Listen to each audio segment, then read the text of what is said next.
साथियों का स्वागत करता हूं। साथियों, लगभग आज से 1 महीना पहले 6 अक्टूबर के दिन आप लोगों को कुछ जानकारियों से मैंने अवगत कराया था, शायद आपको वो याद होगा। 2 अक्टूबर के दिन शाम तक खबर आई थी कि कॉर्डेलिया क्रूज पर रेव पार्टी बस की गई और खबरें तैरने लगी कि एक मेगा स्टार के लड़के को भी डिटेन किया गया है। और उसके बाद सुबह होते होते शाम होते होते 3 तारीख के दिन आर्यन खान समेत 8 लोगों की गिरफ्तारी की खबर आई। और 6 तारीख के प्रेस कॉन्फ्रेंस में हमने कुछ सवाल उठाए थे कि ये जो पूरा मामला है कॉर्डेलिया क्रूज का ड्रग कांड का, ये फर्जी है। और फर्जीवाड़े को एक्सपोज करते हुए 2 व्यक्तियों का वीडियो हमने सार्वजनिक किया था। एक व्यक्ति था केपी गोसावी, जो आर्यन खान को ले जाते हुए एनसीबी के मुख्यालय में नजर आया था। दूसरा, अरबाज मर्चेंट को ले जाते हुए मनीष भानुशाली नाम के व्यक्ति की वीडियो हमने जारी की थी। और उससे पहले भी वो 2 व्यक्ति एनसीबी के मुख्यालय में जा रहे हैं, ये 6 तारीख के दिन हमने ये सारे सवाल खड़े किए थे।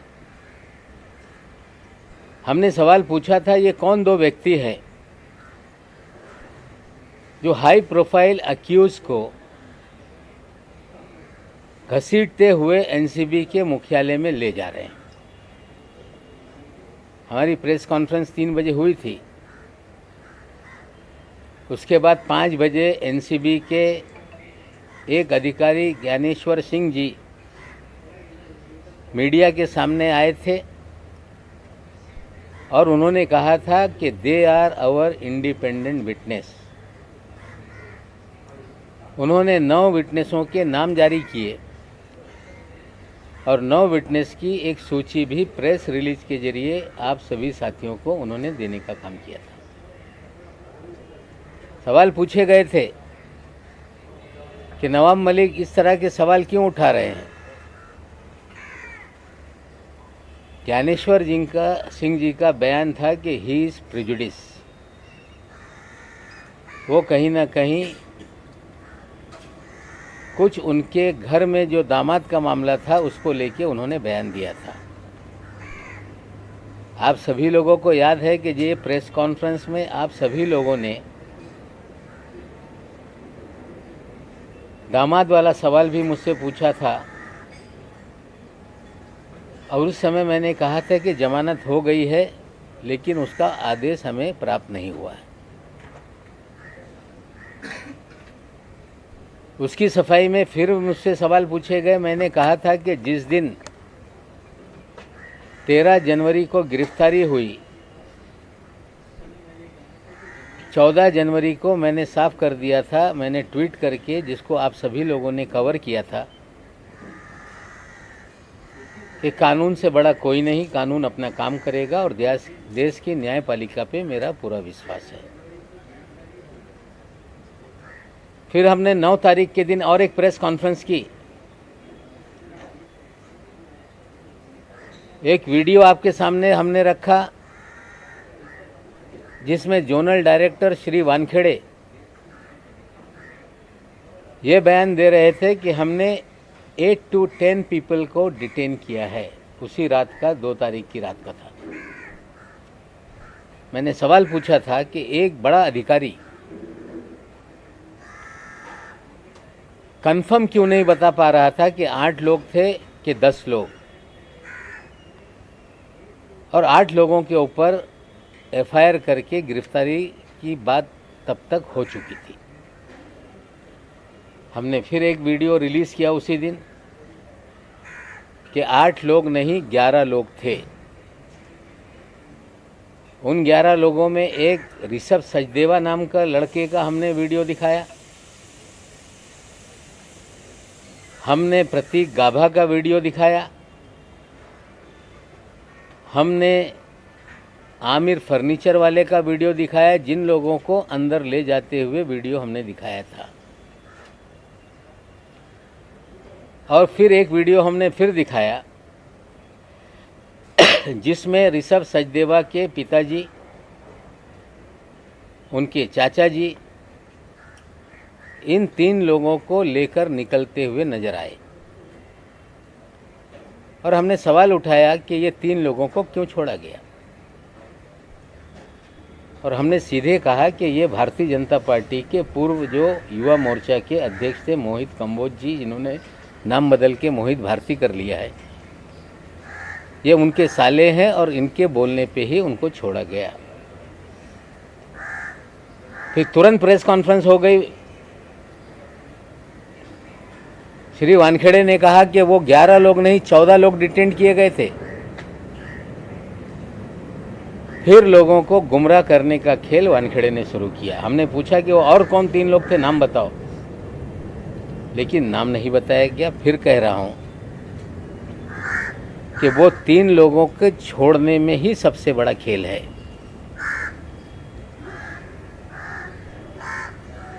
जिस दिन मैंने ऋषभ सचदेवा का नाम सामने लाया,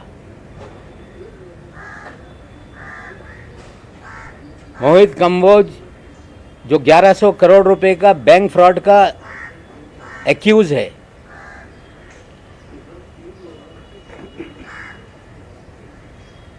जो देश में भारतीय जनता पार्टी की सरकार बनने से पहले कांग्रेस के नेताओं के पीछे दुम की तरह घूमता रहता था। एक नेता जो मुंबई में कांग्रेस के अध्यक्ष थे, अभी वो भारतीय जनता पार्टी में है, उनका पिछलग्गू था। दिल्ली से लोग आते थे, जो नेतागण उनके पीछे पीछे घूमने का काम करता था। 1100 करोड़ रुपए का बैंक घोटाला करने वाला ये व्यक्ति जैसे ही देश में सरकार बदली, ये भारतीय जनता पार्टी में शामिल हो गया। पैसे के बल पे दीन-दोषी विधानसभा से भारतीय जनता पार्टी का प्रत्याशी बन गया। चुनाव हारने के बाद उसे भारतीय जनता युवा मोर्चा का अध्यक्ष बनाया गया और 1100 करोड़ रुपए के फ्रॉड की कंप्लेंट सीबीआई और ईडी के पास थी। 1.5 साल पहले एक छापेमारी सीबीआई की इनके घर पे हुई। 60 करोड़ के मामले में छापेमारी हुई। उसके बाद छापेमारी के बाद मामला फिर दब गया। मैं एक फाइल है आप सभी लोगों को दे रहा हूं, उसकी जांच आप करिएगा। ये इसलिए बताना चाहता हूं कि पिछले 1 माह से ये महाशय पूरी तरह से छटपटाए हुए हैं। कोर्ट की प्रोसीडिंग में बार बार ये बात आई कि आर्यन खान को वो स्वयं उस क्रूज पे कोई टिकट निकाल के नहीं गया, उसे प्रतीक गाभा और आमिर फर्नीचर वाला के जरिए वो वहाँ गया। मैं सीधे बताना चाहता हूँ कि ये पूरा मामला किडनैपिंग का और रैंसम का है। मोहित कंबोज के साले की जरिए ट्रैप लगाई गई, वहाँ आर्यन खान को पहुँचाया गया और किडनैप करके 25 करोड़ की फिरौती मांगने का खेल शुरू हुआ। डील 18 करोड़ में हो गई, 50 लाख रुपए उठाए गए, लेकिन एक सेल्फी ने पूरा खेल बिगाड़ दिया। ये सच्चाई है। जो किडनैपिंग का मास्टरमाइंड है वो मोहित कंबोज है। उगाई के खेल में मोहित कंबोज ये वानखेड़े का साथी है।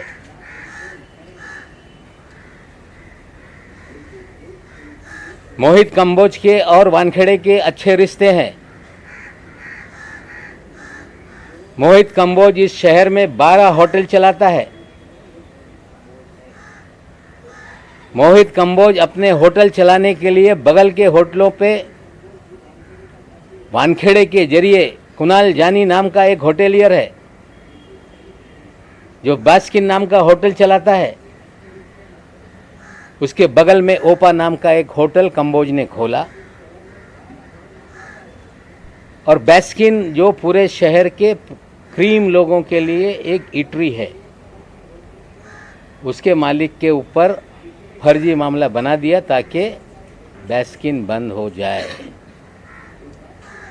हमने कहा था कि कंबोज के और वानखेड़े के रिश्ते हैं। जल्दी इनकी मीटिंग की वीडियो रिलीज करेंगे। नसीब इनका अच्छा है कि एक कब्रिस्तान को लेके वानखेड़े साहब बोल रहे थे कि कोई मेरा पीछा कर रहा है। मेरी प्रेस कॉन्फ्रेंस जब 6 तारीख के दिन हुई, 7 तारीख के दिन कंबोज और वानखेड़े ओशीवीरा कब्रिस्तान के बाहर मिले। हाँ, हम लोग ढूंढ रहे थे कहीं सीसी फुटेज हमारे हाथ लग जाए। वहाँ के रहिवासियों ने मुझे जानकारी दी थी कि एक गाड़ी आई थी जिसमें कुछ बॉडीगार्ड थे। एक दाढ़ी वाला व्यक्ति था, उनसे मिला था। इनका नसीब अच्छा है कि वो पुलिस का सीसीटीवी बंद था, हमें वो मीटिंग का सीसीटीवी नहीं मिल पाया।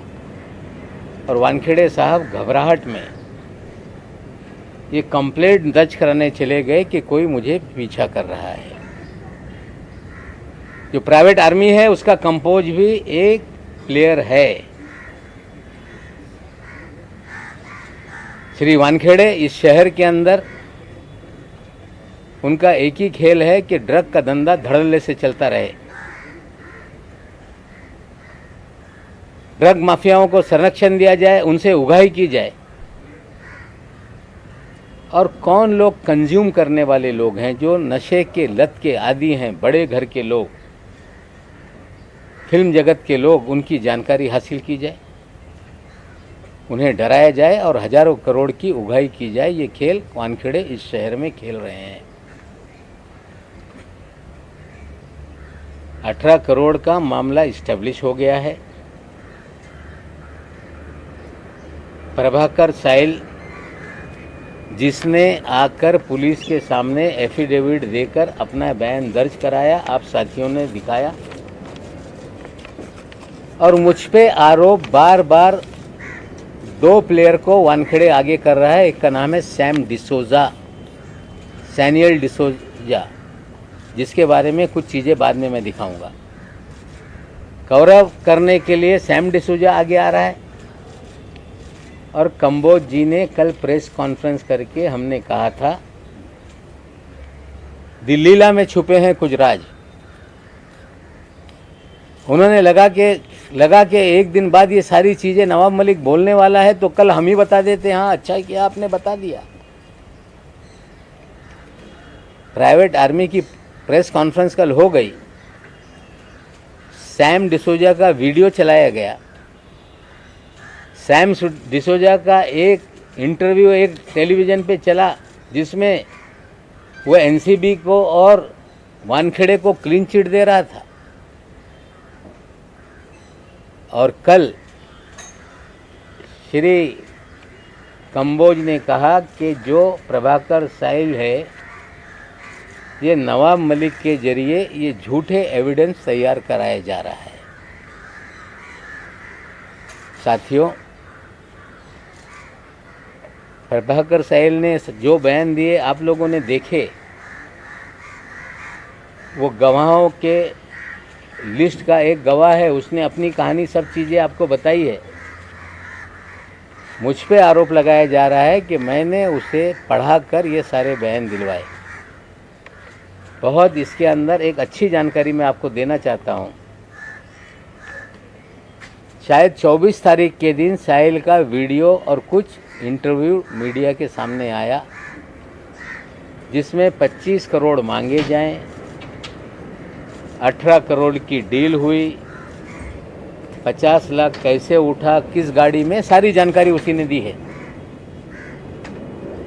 और वानखेड़े साहब और उनकी प्राइवेट आर्मी ये कह रही कि नवाब मलिक का प्लांटेड ये खेल है। मैं आप सभी लोगों को जानकारी देना चाहता हूं कि 22 तारीख के दिन मुझे एक रिपब्लिकन पार्टी के गुट के नेता हैं जो पूर्व नगर सेवक रह चुके हैं, जिनका नाम है मनोज संसारे। उनका हमारे पीए के टेलीफोन पे फ़ोन आया कि संसारे साहब आपसे बात करना चाहते हैं। मैंने उनसे बात की। उन्होंने कहा कि केपी गोसावी और उनका साथी सरेंडर होना चाहता है। मैंने कहा कि कब होंगे सरेंडर? उन्होंने कहा कि आज शाम तक, रात तक वो आएंगे और मैं आपके पास लेके आता हूँ। ये जानकारी मिलने के बाद मैं माननीय मुख्यमंत्री के पास उसी दिन जाने वाला था। मुख्यमंत्री जी को ये जानकारी मैंने दी कि मुझे फ़ोन आया था मनोज संसारे जी का, और संसारे साहब ने कहा कि केपी गोसावी और उनका साथी सरेंडर होना चाहता है। हमें लग रहा था कि केपी गोसावी और मनीष भानुशाली ये सरेंडर होना चाहते हैं, क्योंकि ये दो चेहरे हमने एक्सपोज किए थे। मुख्यमंत्री जी ने कहा कि मैं जा रहा हूँ मीटिंग में, मैं डीजीपी पांडे साहब को बोलता हूँ कि आपसे बात कर लें। मुख्यमंत्री निवास पे पांडे साहब आए। मैंने उन्हें ये सारी जानकारी दी और पांडे साहब ने कहा कि पूना में वो फरार है, पालघर में वो फरार है, तो पालघर की टीम बुला देते हैं और रात में आएगा तो उनको हम अरेस्ट कर लेंगे। पालघर के एसपी साहब मुंबई में बीकेसी के जो साइबर सेल है वहाँ पे टीम लेकर आ गए थे। रात में मुझे फ़ोन आया कि आपने कहा था कि केपी गोसावी और उनका साथी सरेंडर होना चाहता है, टीम है, कहाँ है आप बताइए। मैंने कहा कि मैं 5 मिनट बाद आपको जानकारी देता हूँ। मैंने मनोज संसारे जी को फ़ोन लगाया। संसारे जी ने कहा कि उनका फ़ोन बंद आ रहा है, वो नहीं कहाँ है पता नहीं चल रहा है। अब सुबह देखते हैं वो लोग आते हैं कि नहीं। मैंने पांडे जी को कह दिया कि शायद रात में वो लोग नहीं आएंगे, कल सुबह तक इंतज़ार कर लीजिए, अगर आ गए तो मैं उनको आपके सामने हाजिर करा दूँगा। सुबह मैं संसारे साहब को फ़ोन लगाया, कोई मुझसे संपर्क नहीं हो पाया और मैंने कोई डीजीपी साहब से बात नहीं की। लेकिन उसी दिन 23 तारीख के दिन दोपहर में 12 बजे इसी मेरे कार्यालय में मनोज संसारे साहब 3 लोगों के साथ आ गए, आकर बैठे। मैंने पूछा कि कहाँ है केपी गोसावी? उन्होंने कहा कि यही तो केपी गोसावी का साथी है। मैंने बोला ये महेश भानुशाली तो नहीं? बोले ये केपी गोसावी का साथी है। सुनो ये क्या बोलना चाहता है। 2-3 बार चीज़ें उसने मुझे बताई और जब वो बता रहा था उसके एक साथी के फ़ोन पर लगातार फ़ोन बज रहा था। मैंने कहा उठा लो। बोले ये पूना पुलिस के क्राइम ब्रांच से हमें फ़ोन आ रहा है, लगातार हमें ये चेस कर रहे हैं। मैंने बोला क्यों चेस कर रहे हैं? बोले हम जब शोलापुर से निकले हमें पूना में रात में डिटेन किया गया क्राइम ब्रांच के जरिए और हमें सारी स्टेटमेंट हमारी रिकॉर्ड की गई और जो प्रभाकर का चिप था वो फ़ोन बंद कराया गया और हमें छोड़ा गया कि आप जहाँ जा रहे हो जाओ। मैंने कहा कि फ़ोन उठाओ। फ़ोन उठाने के बाद मैंने पूछा क्यों चेस कर रहे हो? बोले इनकी जान को शायद खतरा है, ये बोल रहे थे। ये मनोज संसारे तक या आप तक पहुँचे कि नहीं, हम इतना ही इनको मॉनिटर कर रहे थे। और उसके बाद प्रभाकर आया हमारे सामने, मैंने मनोज संसारे से कहा कि इनका एक एफिडेविट बना लो, जो ये बोल रहे हैं इनका वीडियो रिकॉर्ड कर लो और मीडिया को दे दो और पुलिस स्टेशन में जाके कंप्लेंट लिखा दो। शायद वानखेड़े को ये पता नहीं कि आरोप लगा रहे हो, लेकिन नवाब मलिक ने कोई तोते को, जिस तरह आप कंबोज को पढ़ा रहे हो, जिस तरह आप सैम को पढ़ा रहे हो, नवाब मलिक ने कोई पढ़ाने का काम नहीं किया। मैंने ये कहा था कि लीला में छुपे हैं कुछ राज। मेरे पास पगारे साहब भी आए थे 4 दिन पहले, 5 दिन। उन्होंने अपनी सारी कहानी सुनाई थी। विजय पगारे नाम का व्यक्ति है जो चैनलों पे चल रहा है। लीला होटल की सारी कहानी बताई, कैसे पूरे लोग, मनीष भानुशाली, धवल भानुशाली, श्याम डिसोजा, किस तरह से वहाँ पे रंग रलियाँ मनाते थे, किस तरह से चीज़ें चलती थी। वानखेड़े साहब को लगा कि ये कल बात होने वाली है, तो चलो कंबोज के जरिए लीला का राज खोल देते हैं। सुनील पाटिल का नाम सामने ले आते हैं। सुनील पाटिल को मैं जीवन में कभी नहीं मिला। सुनील पाटिल कोई राष्ट्रवादी कांग्रेस पार्टी का कार्यकर्ता नहीं।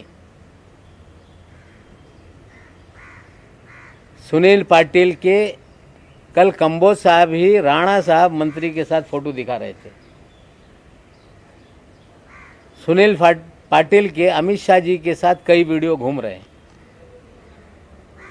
सुनील पाटिल के मुख्यमंत्री गुजरात के, उनके शपथ ग्रहण समारोह के फोटो घूम रहे। मनीष भानुशाली के प्रधानमंत्री से लेके सभी लोगों के साथ फोटो हैं।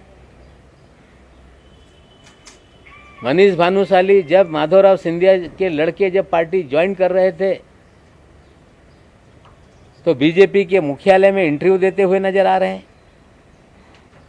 हम तस्वीरों पे आरोप नहीं लगा रहे हैं।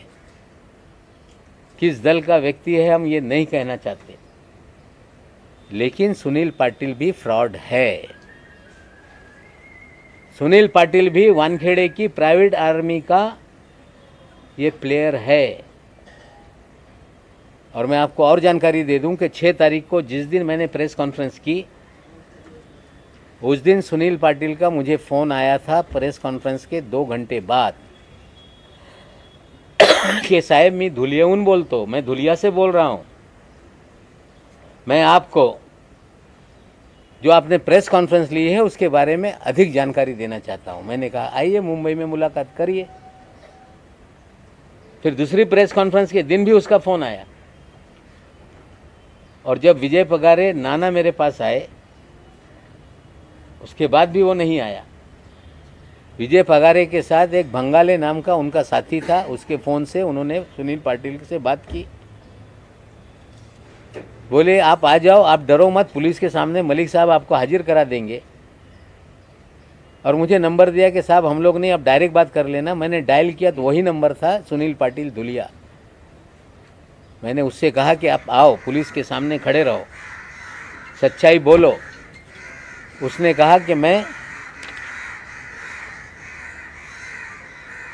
उसने बोला कि मैं गुजरात में हूँ, मुझे रुका के रखा है और मैं किसी भी तरह से आऊँगा। कल आने वाला था, अभी तक आया नहीं। मैंने लीला नाम लिया है, दी ललित होटल है वो। और आपको जानकारी दे दूं कि सैम डिसोजा कौन है, इसकी भी थोड़ी सी जानकारी आप ले लें। आज मैंने ट्विटर पे बताया है कि ये सैम डिसोजा नहीं, ये सैनियल डिसोजा है, सैनविल डिसोजा।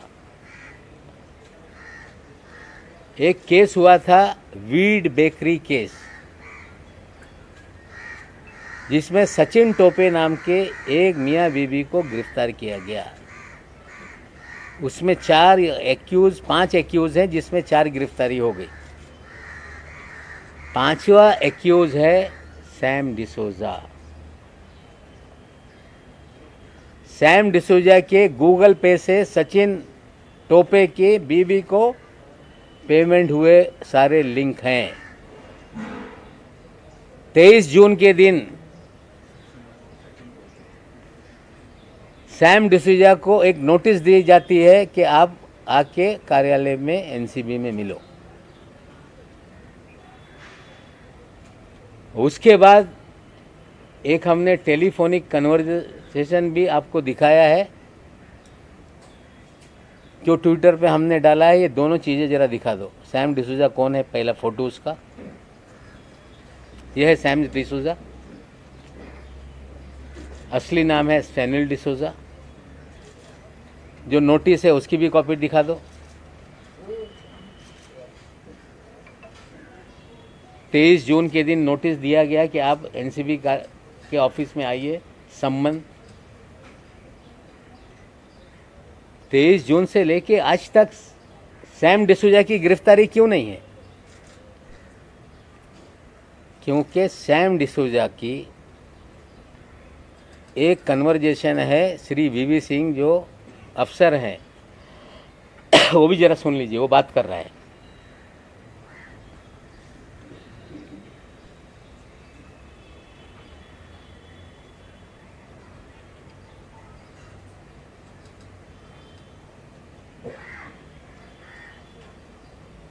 वीडियो ऑडियो है ना?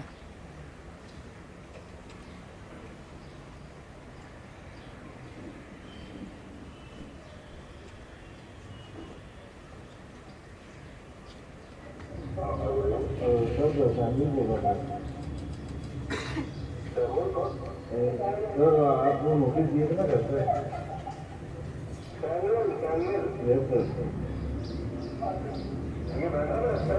हाँ आपने नोटिस दिया था ना, मैं था नहीं घर पे, मुझे मालूम पड़ा है। तो मुझे एक दिन और सर अभी मैं पहुँचा नहीं, मैं पहुँचूंगा सर, थोड़ी मेरी तबियत से काम लग रही है। मैं मंडे को आऊँ तो मंडे में फिर तो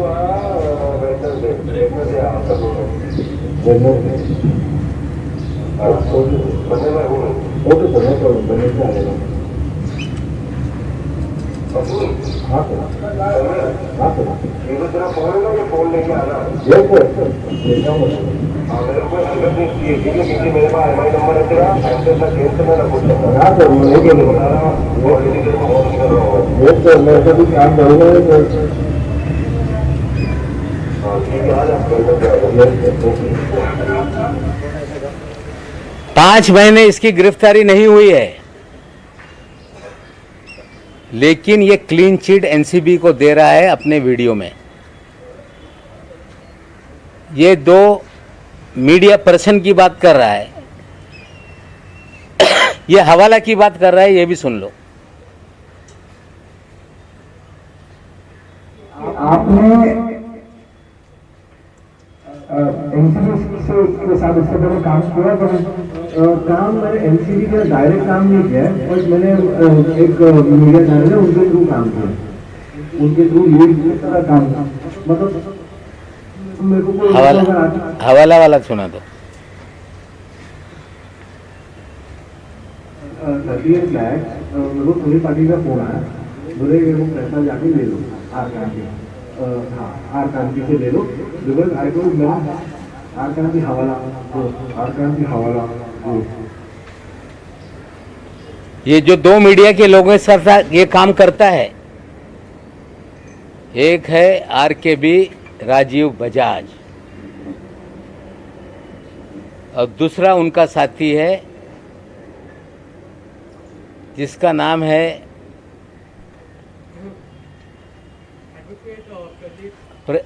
नंबियार, एडवोकेट प्रदीप नंबियार।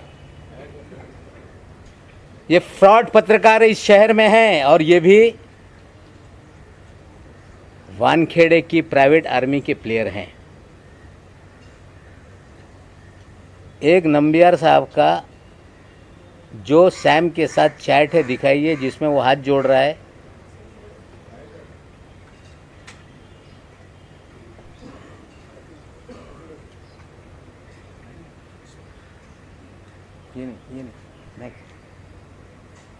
ये एक चैट है जिसमें वो हाथ जोड़ रहा है, बातें कर रहा है। और दूसरा भी एक मैं आपको दिखाऊंगा जो चैट है नंबियार का और एनसीबी के ऑफिसर के साथ कि यू आर हैरेसिंग समबडी, और ये सारी डील उसी दिन हो गई। और सैम डिसूजा ने हवाले के जरिए पैसा दिल्ली भेजा, उसका भी चैट है। हवाला वाले को पूछ रहा है सैम डिसूजा कि हवाले की रसीद भेजो भाई, रसीद कहाँ है? हवाले वाला बोल रहा है कि हवाले की कहीं रसीद होती है क्या? फिर बोलता है okay I don't know, leave it. और ये नंबियार और राजकुमार बजाज RKB ये इस शहर में इनके लिए काम करते हैं। एक छोटा सा YouTube चैनल चला के लोगों को डराते हैं, नाम घोषित करते हैं, वसूली करते हैं। जो पैसा ना दे उसको NCB से रेड करा देंगे, नहीं तो पूरा शहर में जो ड्रग का नेक्सस है उसकी वसूली का काम ये दो लोग करते हैं। उसके कुछ स्टिंग ऑपरेशन के 2 वीडियो देख लें।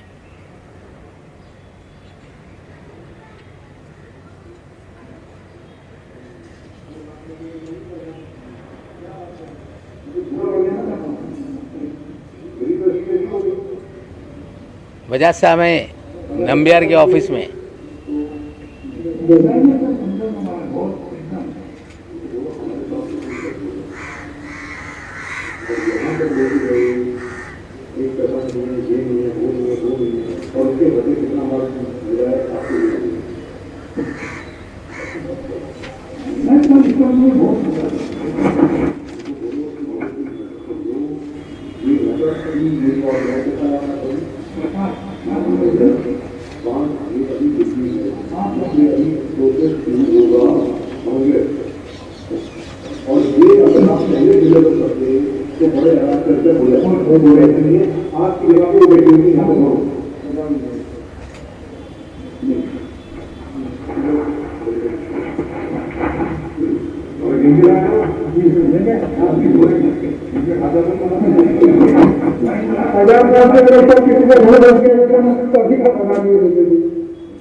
अगले दिन मालूम है ये लोग क्या करने वाले हैं, अगले दिन आपके ऊपर बढ़ क्या करेंगे, क्या करोगे, कहाँ से तो क्या करोगे, क्या करोगे यार?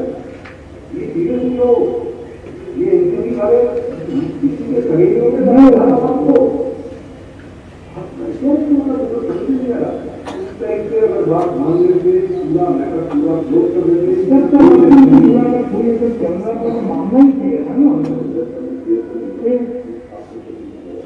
उसके बाद में हम बहुत दोस्त मेरे पास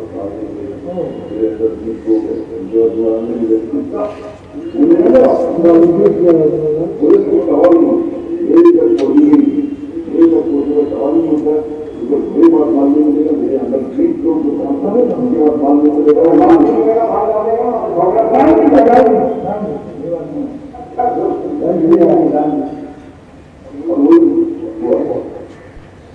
ऐसा हो जाए घेरा हो जाए गाड़ी में और माल क्या करोगे?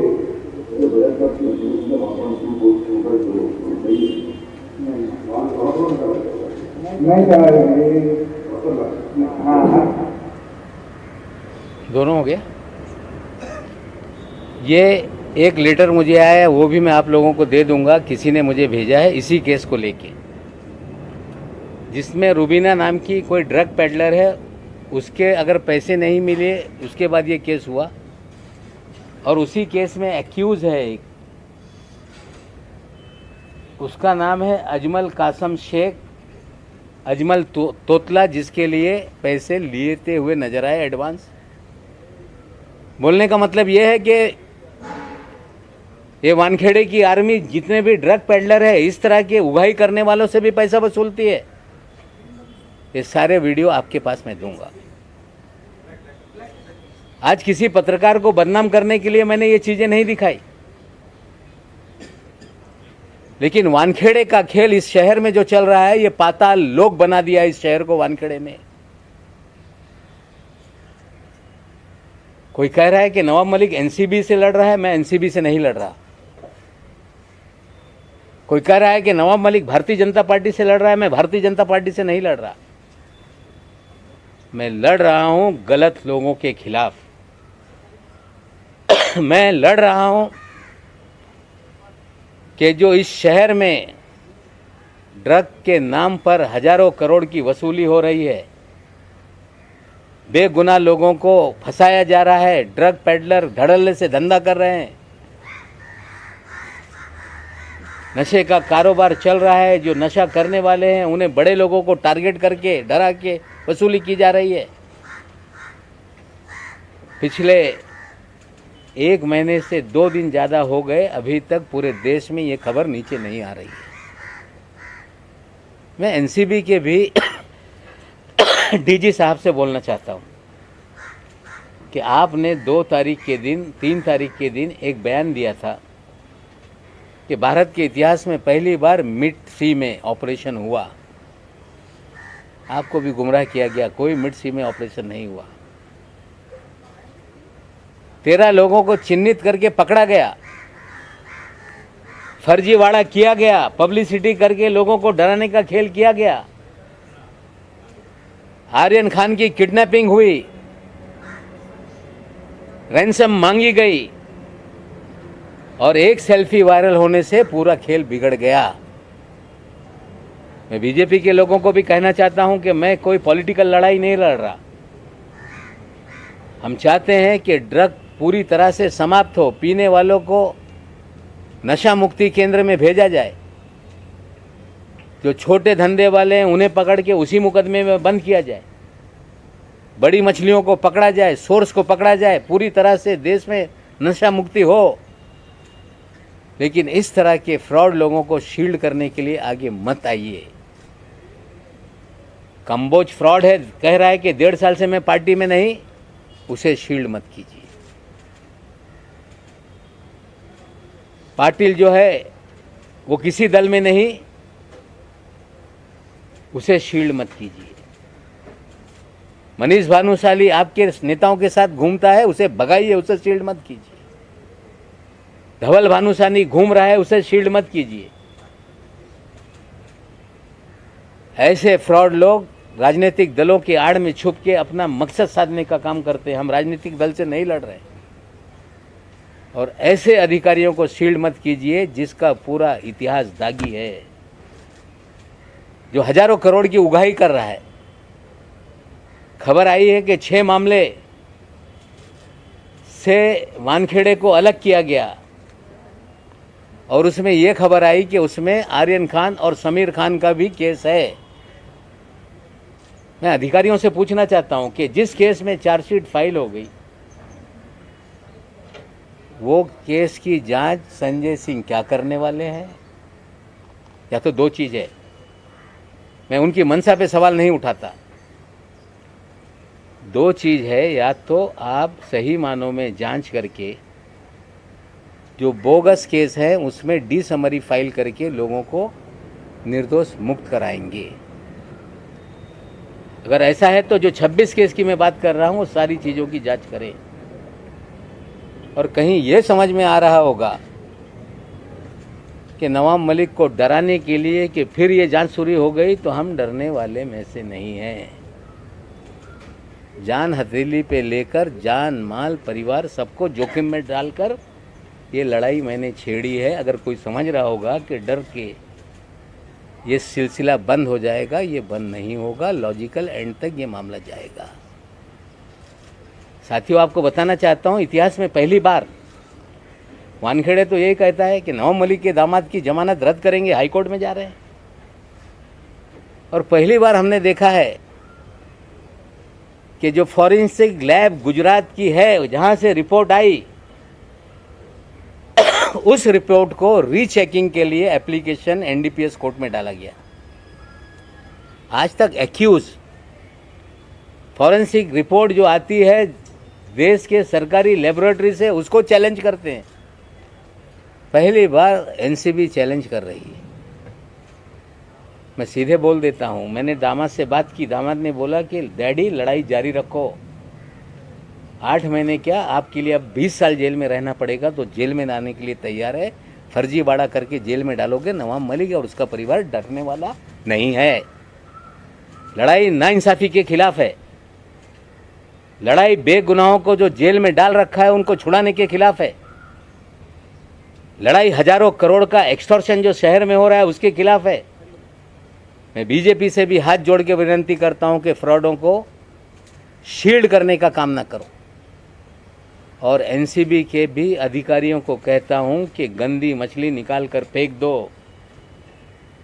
ये चंडाल चौकड़ी मुंबई के जोनल ऑफिस में है। समीर वानखेड़े, वीवी सिंह, आशीष रंजन और एक वानखेड़े का ड्राइवर है माने। ये चंडाल चौकड़ी ने ही पूरा डिपार्टमेंट का नाम खराब किया है। और आप नहीं करेंगे तो 2 एसआईटी फॉर्म हो गई है, एक राज्य सरकार की, एक केंद्र सरकार की। हमारी मांग है 26 मामलों की जांच करो, निर्दोषों को छोड़ो, समीर वानखेड़े की जांच करो। अगर आपकी एसआईटी नहीं करेगी तो किडनैपिंग और रैंसम का मामला तो इस्टेब्लिश हो गया है। धीरे धीरे लोग सामने आ रहे हैं, जांच है। मैं नहीं कहता किसी को नाजायज़ फंसा दो, लेकिन किडनैपिंग और रैंसम के मामले में जो भी गुनहगार हैं, चाहे गोसावी होगा, चाहे भानुशाली होगा, चाहे सुनील पाटिल होगा, चाहे धवल भानुशाली होगा, चाहे प्रभाकर सहल होगा, चाहे वानखेड़े होगा, वीवी सिंह होगा, निश्चित रूप से सत्य सामने आएगा, सत्य की जीत होगी। और जब तक ये लॉजिकल एंड तक विषय नहीं जाता, मैं रुकने वाला नहीं हूँ। डराने का प्रयास ना करें, धमकाने का प्रयास ना करें। सच्चाई की लड़ाई है, सच्चाई की लड़ाई को हम आगे बढ़ा रहे हैं। और लोगों को डराया जा रहा है कि आपने पैसा दिया, आप भी इसमें आरोपी बन जाएंगे। विक्टिम कभी आरोपी नहीं होता। किसी को डरा के पैसा लिया जाए तो डर के लोग पैसा देते हैं। शाहरुख खान को डराया जा रहा है कि तुमको आरोपी बना देंगे, पैसा तुमने दिया है। They are victims. जो सारे विक्टिम हैं उनको बोलता हूं, खुलकर सामने आओ, डरो मत। जो लड़ाई में आगे बढ़ा रहा हूं उसके अंदर मेरा साथ दो। और मुझे पूरा विश्वास है ये लड़ाई आगे तक जाएगी। और जिस तरह से देश के मीडिया ने इस लड़ाई को आगे बढ़ाया है, आशा करता हूं कि अंतिम लड़ाई के अंत तक ये मामला आपके सहयोग से आगे चलेगा। धन्यवाद। वो चांडाल चौकड़ी कौन सी है, एक बार फिर से नाम बता दीजिए, क्या इन्वॉल्वमेंट है सीधे तौर पे? 4 लोग हैं चंडाल चौकड़ी, जिनकी प्राइवेट आर्मी है। जोनल ऑफिस में समीर वानखेड़े, वीवी सिंह, आशीष रंजन और माने नाम का एक ड्राइवर है। पिछले प्रेस कॉन्फ्रेंस में एक मेरे से गलती हो गई, मैं उसको सुधारना चाहता हूँ। मेरे दामाद से वीवी सिंह ने रेंज रोवर नहीं मांगी थी, आशीष रंजन ने मांगी थी कि I want to purchase Range Rover. ये आशीष रंजन ने कहा था। सर, आपने शाहरुख खान को डराने की बात की, शाहरुख खान को कौन डरा रहा है और किस तरह से डरा रहा है? नहीं, उन्हें देखिए, पहले दिन से शाहरुख खान को डराया जा रहा था कि नवाब मलिक अगर बोलना बंद नहीं करेगा तो तुम्हारा लड़का लंबा जाएगा। अभी पूजा ददलानी का मामला इसमें आ गया। शायद उन्हें डराया जा रहा है कि 50 लाख आपने दिया, आप भी एक्यूज बन जाएंगे। यू आर विक्टिम, डोंट, डरो मत। देश में किसी के बच्चे को किडनैप कर ले, कोई रैंसम मांगे, डर के कोई पैसा दे दे, तो वो गुनहगार नहीं है, वो विक्टिम है। खुलकर सामने आओ, सच्चाई बोलो और इन सारे लोगों को दंडित करने के लिए हम लोगों की मदद करो। आपको लग रहा है शाहरुख खान खुद सामने आएंगे उनके साथ? मुझे पता नहीं कौन किसे डरा रहा है, पर्दे के पीछे क्या क्या हो रहा है, लेकिन वानखेड़े साहब किसको क्या क्या फ़ोन कर रहे हैं, मैं आज सभी बातें नहीं बोलूँगा, लेकिन उनके फ़ोन सिग्नल से जाते हैं, बहुत सारी महिलाओं को डराते हैं, बहुत सारे लोगों को डराते हैं, प्राइवेट आर्मी एक्टिव है। ये सारी चीज़ें धीरे धीरे करेंगे। आज जो मैंने कहा था कि रविवार को कुछ चीज़ें सामने रखूँगा, मैंने रखा है। और एक फ़ाइल 1100 करोड़ रुपए के फ्रॉड की जो फाइल है वो भी आपको देख रहा हूँ, जांचिए। अगर सही होगा तो उसको आगे बढ़ाइए, नहीं तो हम लोग उसको परस्यू करेंगे।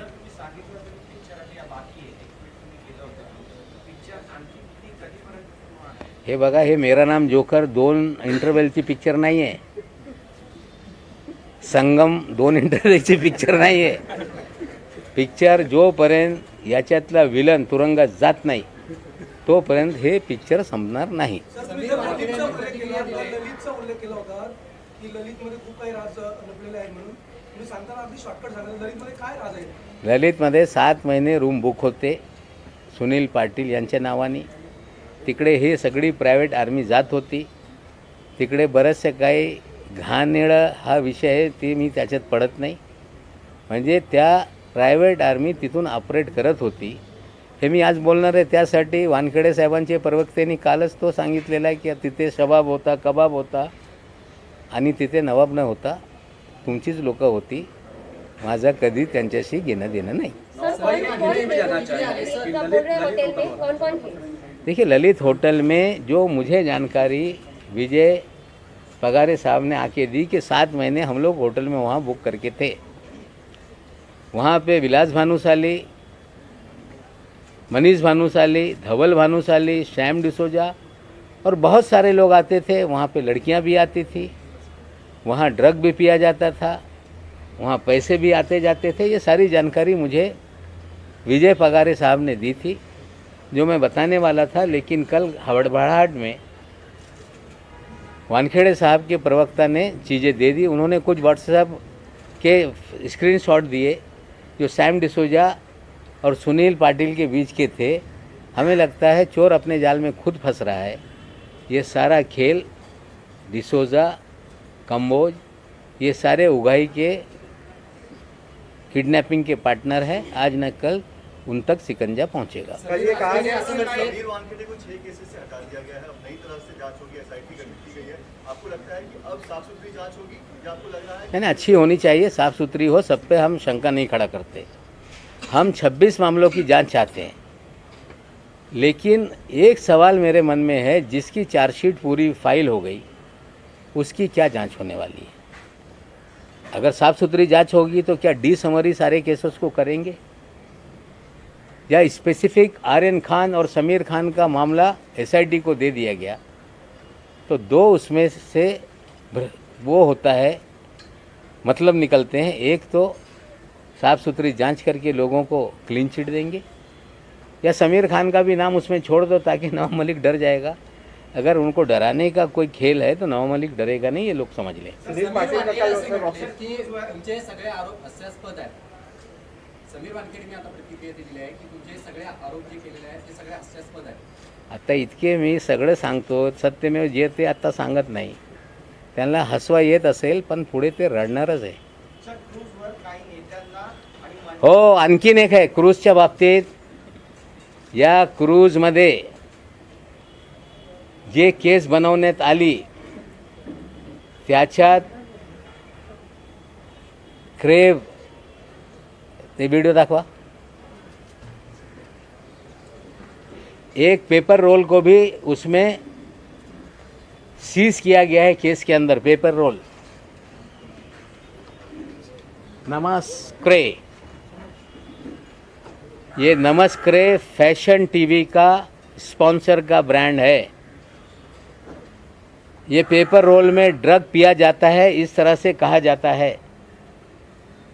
अगर ये केस में ये सैंपल, ये स्टॉक सीज किया गया तो इसके मालिक को क्यों नहीं पकड़ा गया? इसके मालिक का नाम है काशिफ खान, असली नाम है कासिफ मलिक खान। देश के कई पुलिस थानों में इस पे मुकदमे दर्ज हैं। ये दिल्ली कोर्ट से भगोड़ा घोषित है कासिफ खान। ये समीर वानखेड़े का साथी है, गोवा में बड़ी संपत्ति बना रहा है, अपने आप को फैशन टीवी का इंडिया हेड कहता है। उस दिन ये पार्टी में नाच रहा था। सवाल ये है कि इसे गिरफ्तार क्यों नहीं किया गया। और ये व्यक्ति हमारे मुंबई के पालक मंत्री असलम शेख को भी बहुत फोर्स कर रहा था कि पार्टी में आओ। ये व्यक्ति बड़े बड़े नेता जो हमारे मंत्रिमंडल में हैं उनके बच्चों को प्लान करके वहां ले जाना चाह रहा था। क्यों इसे छोड़ दिया? ये असलम शेख को वहां क्यों ले जाना चाहता था? ये कई मंत्रियों के बच्चों को क्यों ट्रैप कर रहा था? क्या एक बड़ी कॉन्स्पिरेसी करके ड्रग का खेल सरकार चलवा रही है, बदनामी करने का षड्यंत्र था क्या? ये भी एक सवाल है। काशिफ खान की गिरफ्तारी क्यों नहीं, वानखेड़े के साथी को क्यों नहीं पकड़ा जा रहा है? और मैं जिम्मेदारी से कहता हूं, असलम शेख भी बयान दे देंगे कि उन्हें बहुत कोशिश की जा रही थी कि आप क्रूज पे चलो, लेकिन वो नहीं गए। शायद ये बड़ी एक कॉन्स्पिरेसी थी। धीरे धीरे मुंबई की एसआईटी भी इसकी जांच करे, हम मांग करेंगे। सर, राज्य सरकार और केंद्र सरकार के आरोप प्रत्यारोप में ऐसा कोई सरकार का नहीं, कोई हम किसी नेता पे आरोप नहीं लगा रहे। इसमें ऐसे अधिकारियों को जरा सुनिए, हम किसी नेता पे आरोप नहीं लगा रहे। हम राज्य सरकार केंद्र सरकार की लड़ाई नहीं है। ये एक चंडाल चौकड़ी जो एनसीबी में बैठी है उसको एक्सपोज कर रहे हैं। हम गुजारिश करते हैं अधिकारियों से जो वरिष्ठ है, ये चंडाल चौकड़ी को निकाल के बाहर रखो, नहीं तो ये सारी बदनामी इन्हीं लोगों की वजह से हो रही है। इनकी जांच बैठाओ, लॉजिकल एंड तक ले जाओ और अपनी बदनामी ना करो। हम देश से नशा मुक्ति के लिए आपके साथ हैं। कुछ लोग कहते हैं कि ये क्यों नहीं काम करते। मैंने जो एनडीपीएस एक्ट में एमडी को इंक्लूड किया गया, मारिया कमिश्नर से हमने सिफारिश करके एमडी नाम के ड्रग को भी इंक्लूड कराया। हम इस शहर में ड्रग खत्म हो, शिवदीप लांडे जी को बार बार हमारे घर के लोग जाके बंद कराने के लिए एक मेहनत करते रहे। हमने आज भी डीसीपी सारे हैं, उनको बता के किसी भी तरह से सारी चीज़ें बंद हो।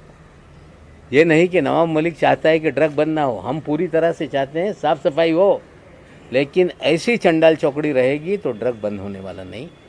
इसलिए अंतिम लड़ाई लॉजिकल एंड तक हम ले जाएंगे। नवाब भाई, आपने ये पूरा मामला किडनैपिंग का है, रैंसम का है और इसका सबसे बड़ा खिलाड़ी मोहित कंबोज, इसके बारे में बताइए कि किस तरह से। देखिए, मोहित कंबोज का साला है ऋषभ सचदेवा, जो आर्यन खान का मित्र नहीं, उसके दो मित्र हैं, प्रतीक गाभा, आमिर फर्नीचर वाला। उनके जरिए आर्यन खान को वहाँ ले जाया गया और 27 तारीख को जब फॉर्च्यून होटल में ये सारी प्राइवेट आर्मी शिफ्ट हुई थी, फॉर्च्यून होटल में विजय पगारे के नाम से रूम बुक किया गया था। वहीं जश्न मनाया गया था कि 2-3 तारीख को बड़ा पैसा आने वाला है और इस खेल में आर्यन खान को ले जाने में मोहित कंबोज का खेल है, क्योंकि उनके साले के जरिए 2 लड़कों के जरिए ही आर्यन को वहाँ तक ले जाया गया। सर, आपने पेस्टिन और ओपा नाम के होटल, मतलब आपने बताया कि मोहित कंबोज जी के कई सारे होटल है और वो भी इससे जुड़ा हुआ है। देखिए, वो भी एक कहानी है, वो बाद में चीज़ें और खोल के चीज़ें लाएंगे। आज मुझे लग रहा है कि लगभग 1 घंटा हो गया।